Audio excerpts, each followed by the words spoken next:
Elements of Jazz, your visual jazz experience.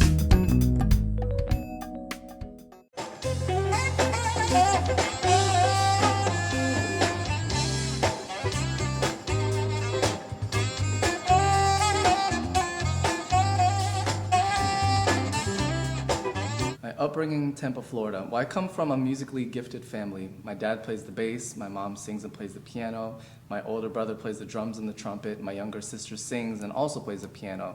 So music is in my blood. I was born into music. And when I was about 3, 4 years old, I grew up listening to all different styles of music. My parents exposed me to Michael Jackson, Stevie Wonder, Earth, Wind and Fire, Marvin Gaye. I mean, a long list of incredible musicians. But it wasn't until I was 9 years old that I saw the saxophonist play at my church. And I just fell in love with the instrument. There was something about the saxophone that just resonated with my spirit. And just seeing the emotion and the soul that came through that instrument just penetrated my soul. And I told my parents that I wanted to play a saxophone. So I got a saxophone for my 10th birthday, and I haven't looked back. But music has been in my blood, and I've had a very happy upbringing. We actually had our own family band, so we performed together, and it was just such a great time. Yeah, I actually started traveling very, very young. I joined this band called Sonny La Rosa, an America's Youngest Jazz Band. The band was from ages 5 through 12. There was about 30 kids in this band. The drummer was 7 years old, lead trumpet player was 8. I was 10 years old when I joined the band. I'd only been playing for about 4 or 5 months. And we traveled all around the country. We played swing, Dixieland music, Duke Ellington, Count Basie. And we performed at Montreux Jazz Festival in Switzerland in '95. I was 11 years old at that time.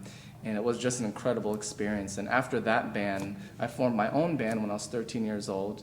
And I started traveling around with my group. And then I went to Blake High School of Performing Arts. I was in all the bands there, the marching band, jazz band, wind ensemble, jazz combo. And recorded my first album my junior year in high school.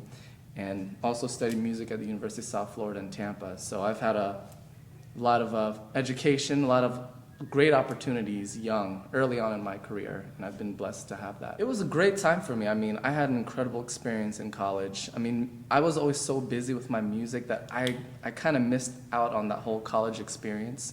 But it's not one thing that I regret at all, because I was traveling the world making music. I got my first record deal my sophomore year in college. And actually my dream was to go to Juilliard in New York. So as soon as I graduated from high school, that's where I really wanted to go. But I actually didn't get accepted because I auditioned, and out of about 500 saxophone players, they chose 10 to audition in New York. I was one of the 10 that got accepted to audition in front of Wynton Marsalis, and then they only selected 5, and I wasn't one of those 5. But it was actually a blessing in disguise. I went to University of South Florida, got my record deal, and I just got an incredible opportunity to make music on a much larger scale. And I did it all throughout college, and it was a great opportunity for me.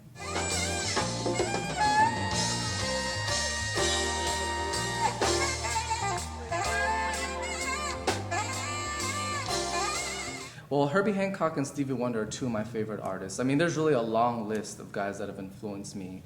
But I think Herbie Hancock and Stevie Wonder have influenced me in ways that a lot of other musicians haven't. One of the things I really like about their music is with every single album that they create, they continue to evolve. Every single album is different than the one they've made before, and I like how they always take chances. They always stretch themselves musically, artistically. They're not afraid to try new things, and that's what excites me about music, and it has directly influenced me. So when it comes to making my own albums, I approach it that way. Okay, let me try something new. What haven't I done before? I want to evolve and grow as a musician. And Herbie Hancock is an incredible songwriter. Stevie Wonder, incredible songwriter, great music. And I grew up listening to both of those guys, so they've contributed in a lot of ways. Wow, I like so many different styles of music. I mean, I listen to hip-hop, R&B, pop, rock, gospel, reggae, country. I mean, you'll hear all those different influences and sounds in my music because that's what I grew up listening to. And there's not really one particular style that I like more than the other, but I think I really identify most with R&B. That's just really where my heart is. I just love the groove, I love the feel, the melody. You know, I love listening to singers like John Legend and Alicia Keys, Stevie Wonder. And R&B is just really something that's always been near and dear to my heart, and I think that's the way I like to express myself the most.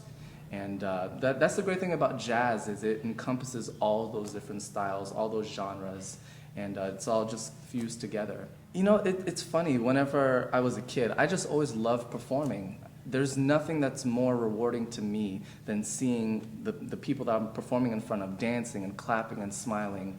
And I know that it's a gift from God, just having that ability to touch people's lives. And every time I step on the stage, I play as if it's the last time I'm ever going to play. I give my all 100% every single time. And I just get this emotional high when I'm up on stage, and I just feed off of the crowd's energy. And I can't help but express myself that way.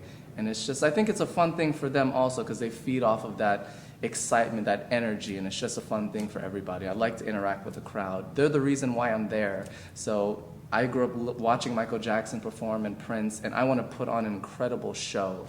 And that's how I approach my music and when it comes to performing. Incredible. I mean, I've always grown up listening to Prince's music, and I've always loved his music. And I had the opportunity to perform with him in Vegas at his club, 3121. And it was just a mind-blowing experience. And I've never, ever really gotten nervous, because I'm just so used to performing in front of people. But I can honestly say, when I stepped on the stage with him, I was a little nervous, because, I mean, this is an icon, somebody that I grew up idolizing, and I love his music. His stage and showmanship is just incredible. And I think he's actually an underrated musician. He's amazing. A great guitar player. He plays every single instrument you can think of. And just having the opportunity to share the stage with him was an experience that I can't even compare. Very, very down-to-earth guy, very cool. And he's just really passionate and into his music, which was very inspiring for me to see that.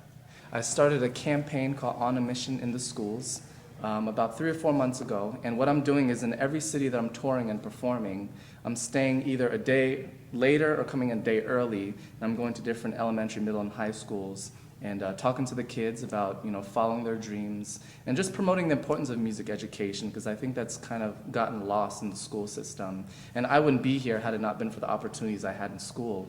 So I just want to inspire the kids and just share my story with them. I play for them, and actually the next phase of this campaign is to get some sponsors and some funding. I want to be able to provide instruments for the kids also. And it's just been an incredible thing. If you go to my website, www.ericdarius.com, and you click on School Mission, you'll see everything about the mission, what we're doing, where we're going, and it's just been a great thing.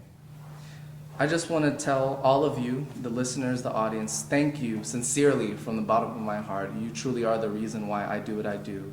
You inspire me, you motivate me, and you energize me to keep making music. And ever since I was a little kid, stepping on the stage, performing in front of an audience is what brought most joy and excitement to me. And I feel very blessed and honored to have the opportunity to perform for all of you. And it's always great to see you at my shows. Thank you for buying my albums. And I promise you, for the rest of my life, I'll continue making music for you. And thanks for following me on Twitter, on Facebook, on MySpace. And I see all the messages that all of you send to me. And it really touches me knowing that I'm touching your lives. So I thank you for that opportunity, and look forward to seeing each and every single one of you at my upcoming shows. You can always check out my website, which is www.ericdarius.com. And I'm truly honored and humbled, and I thank you so much.